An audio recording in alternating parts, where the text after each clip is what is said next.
Hi, I'm Alex. I started working here as a dental hygienist a month ago, and I'm loving it. What I don't love is when they squeeze in a patient early in the morning and I don't have time to go over the patient's chart.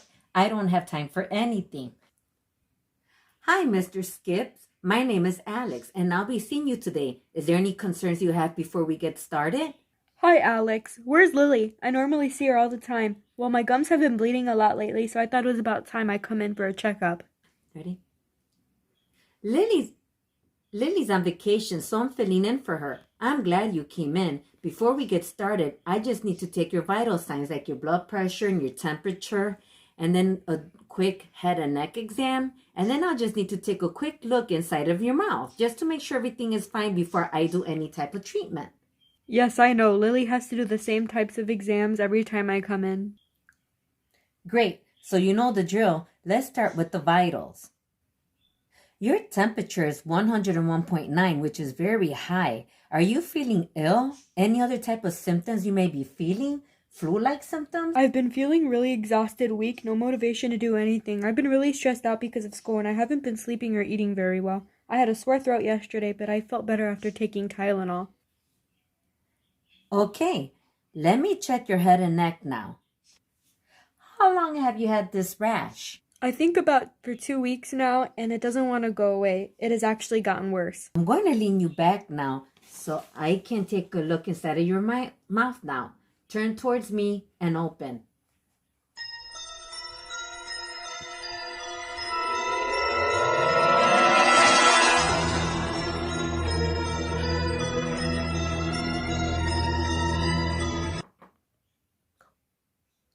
Okay, Mr. Skips, I'll be right back. I just need some supplies.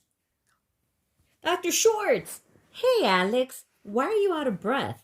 I need advice. I didn't see it in his chart, but I think my patient may have HIV. What led you to your conclusion?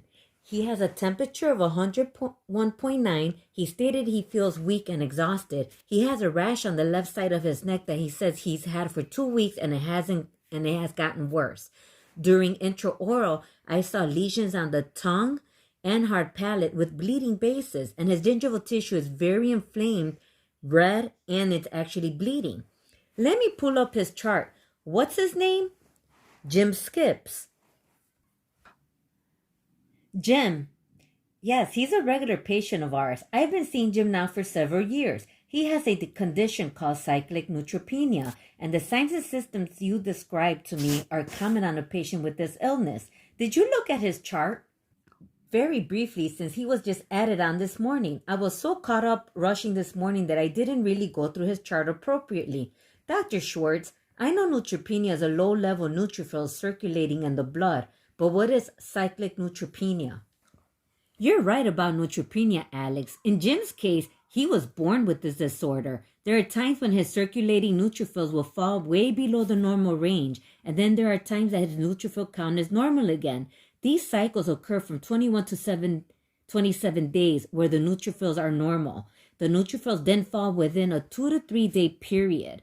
During these couple of days that the neutrophils are low, Jim is extremely susceptible to any kind of infection, making this a cyclic condition.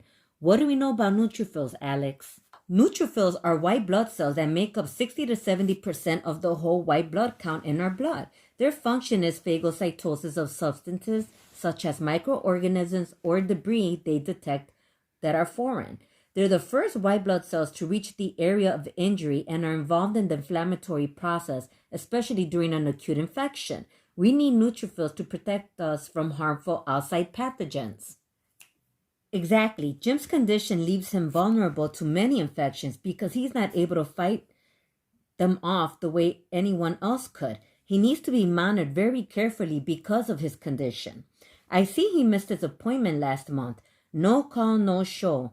We will need an update on his CBC, especially a neutrophil count. We need a medical consent form from his doctor for appropriate treatment.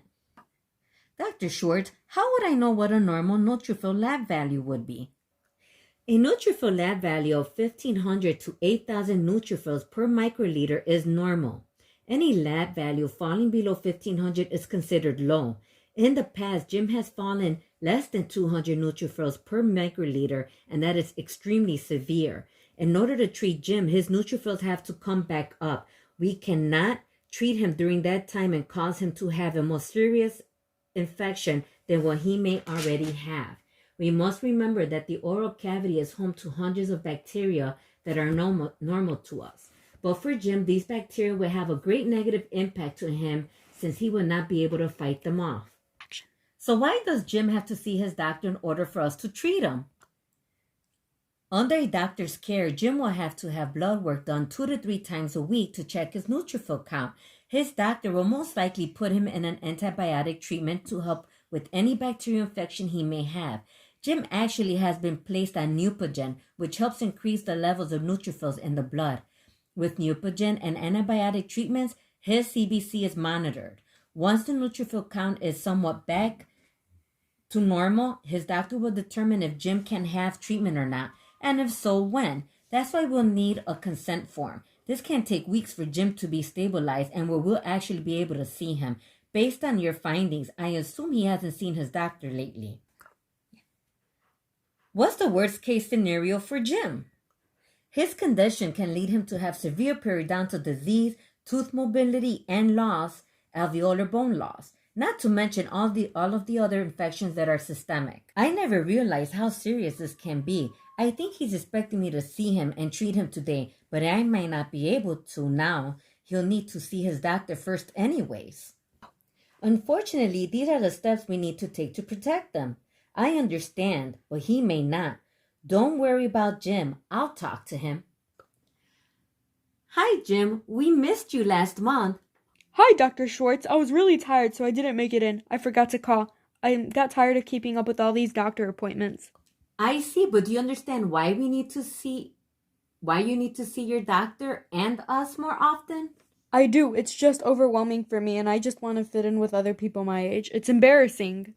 I see your point, but can we work on getting you in to see your doctor right away so that we can get you back on track? Once your doctor says we can see you and your blood work comes back clear, then we can take care of your bleeding gums and the ulcers that we saw as well. Oh man, I guess. I just didn't want to go through all of that work and thought maybe I can be seen. Plus, I haven't seen my doctor in a while. I guess it's time for me to see him too.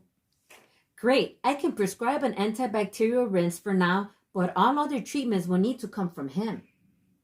Okay, I'll call my doctor now and make that appointment right away. I know it's for my own good. I know my condition and what it leads to. I don't want to lose the bone that holds my teeth, nor lose my teeth.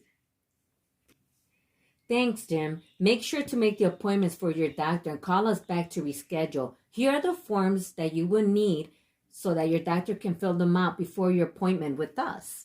Thanks again, Dr. Schwartz. 2 weeks later, I received all of Mr. Skip's paperwork from his doctor's office, and he has an appointment with me later this week. Now I can fully prepare myself for the visit. But just before I go, I just want to go over some systemic signs of infection for a patient with cyclic neutropenia. They usually will come in with a fever, sore throat, cutaneous infections, feeling of malaise, severe ulcerative gingivitis, gingival stomatitis, and any GI infections. One of the most important unmet human need that I have written up for Jim is protection from health risk.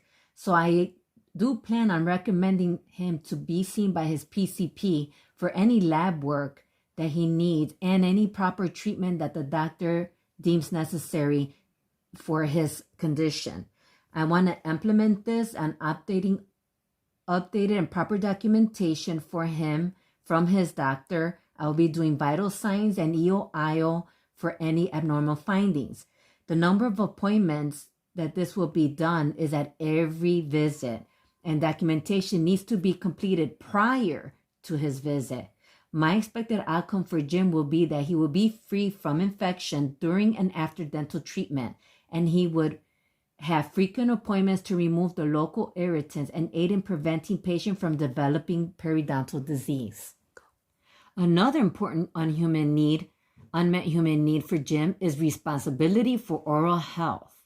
And I plan to recommend that he is constantly being seen by his doctor, being up to date with his lab, the CBC count, and making sure that all proper treatment and care related to his condition is addressed.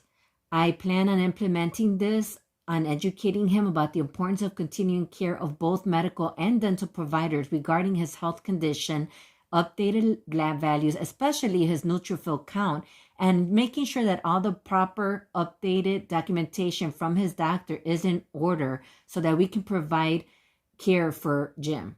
The number of appointments that I have this is to be done prior to any dental appointment and during every appointment.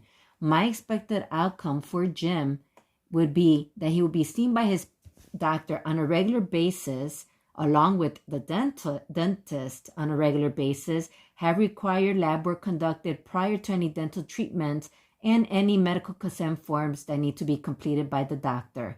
And just making sure that he is up to date and that he keeps all of his future appointments.